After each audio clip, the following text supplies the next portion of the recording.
ଭାରତରେ ରକ୍ଷାବନ୍ଧନର ଏକ ଅଦ୍ଭୁତ ମହତ୍ଵ ରହିଛି। କିନ୍ତୁ କ'ଣ ହେବ ଯେତେବେଳେ ଗୋଟେ ଭଉଣୀ ତା ଭାଇକୁ ରାକ୍ଷୀ ବାନ୍ଧିଲେ କିଛି ଅନರ್ಥର ଶିକାର ହୋଇଯିବ ତ? ଏହି କାହାଣୀ ଉତ୍ତରପ୍ରଦେଶର ଗୋରଖପୁରର ଅଟେ। ଗତ 100 ବର୍ଷ ହେବ ଏହି ଗାଁରେ କେହି ବି ରକ୍ଷାବନ୍ଧନ ମନେଇ ନାହାନ୍ତି। ସେ ଗାଁରେ ଏମିତି ମାନୁଥିଲେ ଯେ ଯେତେବେଳେ ଗୋଟେ ଭଉଣୀ ତା ଭାଇକୁ ରାକ୍ଷୀ ବାନ୍ଧେ ତ ତା ଭାଇ କୌଣସି ନା କୌଣସି ଏକ ଭୟଙ୍କର ଅନರ್ಥର ଶିକାର ହୋଇଯାଏ। କିନ୍ତୁ ଏହି କଥା ସିଂ ଫ୍ୟାମିଲିର ଭାଇ ଭଉଣୀମାନେ ଜାଣିନଥିଲେ। ତେଣୁ ସେ 4 ଜଣ ଭାଇ ଭଉଣୀ ପାହାଡ଼ ଉପରକୁ ଯାଇ ରକ୍ଷାବନ୍ଧନର ଛୁଟି ମନେଇବା ପାଇଁ ପ୍ଲାନ୍ କରିଥିଲେ। ସବୁଠୁ ବଡ଼ ଭାଇ ରନି ଗାଡ଼ି ଚଲାଉଥାଏ ଏବଂ ତା ପାଖ ସିଟ୍ରେ ଭଉଣୀ ସିଆ ଏବଂ 2 କଜନ୍ ଓମି ଓ ବାବନା ବସିଥାନ୍ତି। ସିଆ ବସି ଗୁଗଲ ମ୍ୟାପ୍ରେ ରାସ୍ତା ଦେଖୁଥାଏ ଏବଂ ସମସ୍ତେ ମିଶି କାର୍ରେ ମ୍ୟୁଜିକ୍ ଏନ୍ଜୟ କରୁଥାନ୍ତି। ଠିକ୍ ସେହି ସମୟରେ ସିଆକୁ ତା ସାଙ୍ଗର ଗୋଟେ କଲ୍ ଆସିଲା ତ ସେ ତା ସହ କଥା ହେବାକୁ ଲାଗିଲା। କିନ୍ତୁ କିଛି ରାସ୍ତା ଯିବା ପରେ ରନିକୁ ଲାଗିଲା ଯେ ଆମେ କିଛି ଭୁଲ ରାସ୍ତାରେ ଆସିଯାଇଛୁ। ରାଗରେ ରାହୁଲ ସିଆଠୁ ମୋବାଇଲ ଆଣି ଯେତେବେଳେ ଗୁଗଲ ମ୍ୟାପ୍ ଦେଖିଲା ସେମାନେ ମସୁରୀ ଯିବାର ରାସ୍ତାକୁ 70 କିଲୋମିଟର ଅତିକ୍ରମ କରି ଆଗକୁ ପଳେଇ ଆସିଥିଲେ। ତେଣୁ ସିଆ ରନିଠୁ ମୋବାଇଲ ନେଇ ଫଟାଫଟ ଏହାର ଅଲ୍ଟରନେଟିଭ୍ ରାସ୍ତା ଦେଖିବାରେ ଲାଗି ପଡ଼ିଲା। ସେହି ରାସ୍ତା ଉତ୍ତରପ୍ରଦେଶ ଦେଇ ଯାଉଥିଲା। ଆଉ କିଛି ଅପସନ୍ ନଥିବାରୁ ରନି ବି ବାଧ୍ୟ ହୋଇ ସେଇ ରାସ୍ତାରେ ଯିବାକୁ ଲାଗିଲା। କିନ୍ତୁ ରାସ୍ତା ବହୁତ ଗାଁ ଦେଇ ଯାଉଥିଲା ଏବଂ କାଦୁଅ ଥିବାରୁ ରାସ୍ତାରେ ଗାଡ଼ି ଚଲାଇବା ବି ବହୁତ କଷ୍ଟକର ଥିଲା। ଠିକ୍ ସେତିକି ବେଳେ ଗାଡ଼ିକୁ ଜୋରସେ ଝଟକା ଲାଗିଲା। ରନି ଚେଷ୍ଟା କଲା କିନ୍ତୁ ତଥାପି ଗାଡ଼ି ଆଗକୁ ବଢ଼ୁ ହିଁ ନଥିଲା। କାର୍ରୁ ବାହାରକୁ ବାହାରି ଯେତେବେଳେ ସେମାନେ ଦେଖିଲେ ତାର ଚକ ଗୋଟେ ଗାତ ଭିତରେ ଫସି ଯାଇଥିଲା ଆଉ ଦୂର ଦୂର ଯାଇ ଗୋଟେ ଲୋକ ବି ଦେଖାଯାଉନଥିଲା ସେଇ ରାସ୍ତାରେ। ଚାରିଆଡ଼େ ଖାଲି ଜମି ହିଁ ଥିଲା।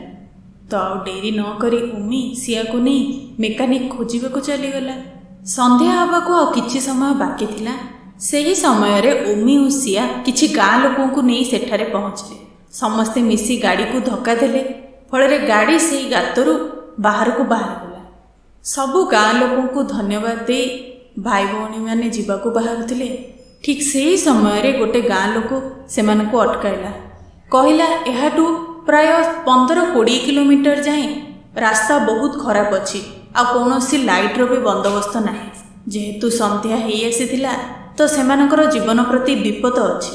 ତ ଆଜି ରାତି ତମମାନେ ଏଇଠି ରହିଯାଅ ବୋଲି ସେ କହିଲା। ଗାଁ ଲୋକଙ୍କ କଥା ସେମାନଙ୍କୁ ବି ଠିକ୍ ଲାଗିଲା। ତେଣୁ ସେମାନେ ରାତି ସେଇଠି ହିଁ ରହିଗଲେ। ସେଇ ଗାଁର ନାଁ ଥିଲା ଗୋରଖପୁର। ସକାଳୁ ଉଠି ସେମାନେ 2 ଭାଇ ହାତରେ ରାକ୍ଷୀ ବାନ୍ଧିଦେଲେ। ଗାଁକୁ ଛାଡ଼ି ଯିବା ପୂର୍ବରୁ ରନି ଗାଁ ଲୋକଙ୍କୁ ଧନ୍ୟବାଦ ଦେବାକୁ ଚାହୁଁଥିଲା। ତେଣୁ ସେ ତା ସାଥିରେ ଓମିକୁ ନେଇ ବାହାରିଗଲା। ଘରୁ ବାହାରି ସେମାନେ ଦେଖିଲେ ଗାଁ ସାରା ପୁରା ସୁନସାନ ଥିଲା। କେହି ବି ଘର ବାହାରେ ନଥିଲେ। ଦୁହେଁ ଚାଲି ଚାଲି ଯିବା ସମୟରେ ଓମି ପୁରା ଧଇଁସଇଁ ହେଇଯାଉଥାଏ। ଧୀରେ ଧୀରେ କିଛି ସମୟ ପରେ ତାର ମୁହଁ ବି ପୁରା ରେଡ୍ ପଡ଼ିଗଲା। ଓମିର ଏହି ହାଲତ ଦେଖି ରନିକୁ କିଛି ବୁଦ୍ଧିବାଟ ଦିଶୁନଥାଏ। ତ ସେ ଜୋର ଜୋର ଚିଲେଇ ଗାଁ ଲୋକଙ୍କୁ ଡାକିଲା। ଜଣେ ଗାଁ ଲୋକ ଦୌଡ଼ି ଦୌଡ଼ି ସେମାନଙ୍କ ପାଖକୁ ଆସିଲା ଏବଂ ଯେତେବେଳେ ଦେଖିଲା ଯେ ଏମାନଙ୍କ ହାତରେ ରାକ୍ଷୀ ଅଛି ତ ସେ ପୁରା ଡରିଗଲା ଓ ସେଠାରୁ ସେ ଦୌଡ଼ି ପଳେଇଲା। ଏହା ଦେଖି ରନିକୁ ବହୁତ ଅଜୀବ ଲାଗିଲା। ତେଣୁ ସେ ଆଉ ଡେରି ନ କରି ଓମିକୁ ତାର କାନ୍ଧରେ ଉଠେଇ ଯିବାକୁ ଲାଗିଲା। ଠିକ୍ ସେତିକି ବେଳେ ରନିକୁ ପଛପଟୁ କେହି ଧକ୍କା ଦେଲା ଓ ସେ ତଳେ ପଡ଼ିଗଲା।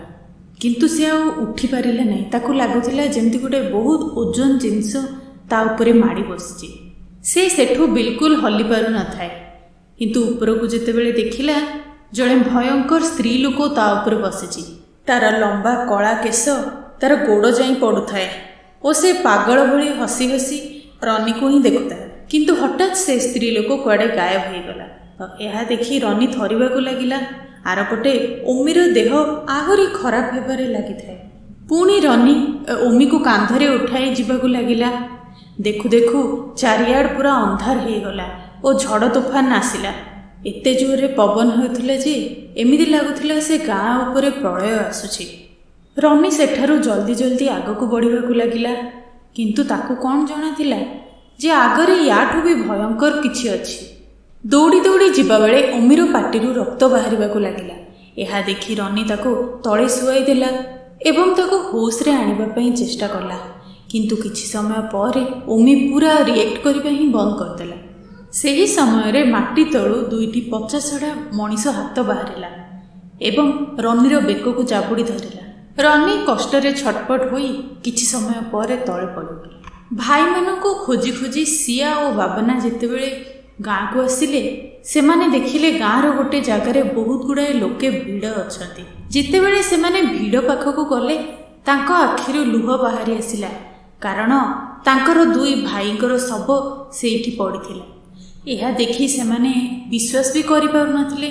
ଠିକ୍ ସେହି ସମୟରେ ଗାଁର ଏକ ବୃଦ୍ଧ କହିଲେ, ଗତ 100 ବର୍ଷ ହେବ ଏହି ଗାଁରେ କୌଣସି ବି ଭଉଣୀ ତା ଭାଇକୁ ରାକ୍ଷୀ ବାନ୍ଧିନି, କାରଣ ଏହି ଜାଗାରେ ଗୋଟେ ଭୂତର ଶ୍ରାପ ଅଛି। ବୃଦ୍ଧ କହିଲେ, ବହୁତ ବର୍ଷ ପୂର୍ବେ ଜଣେ ଲୋକ ତାର ପୁଅ ଓ ଝିଅଙ୍କୁ ନିଜ ସମ୍ପତ୍ତିର ସମାନ ଭାଗ ଦେବାକୁ ଚାହୁଁଥିଲେ, କିନ୍ତୁ ତାଙ୍କ ପୁଅକୁ ଏହି କଥା ହଜମ ହେଲାନି। ତେଣୁ ସେ ରାକ୍ଷୀ ପୂର୍ଣ୍ଣିମାରେ ରାକ୍ଷୀ ବାନ୍ଧିବା ପରେ ମିଠା କ୍ଷୀରିରେ ବିଷ ମିଶାଇ ତା ଭଉଣୀକୁ ଖୁଆଇଦେଲା, ଯେଉଁଥିପାଇଁ କି ସେ ଝିଅର ମୃତ୍ୟୁ ହେଇଗଲା।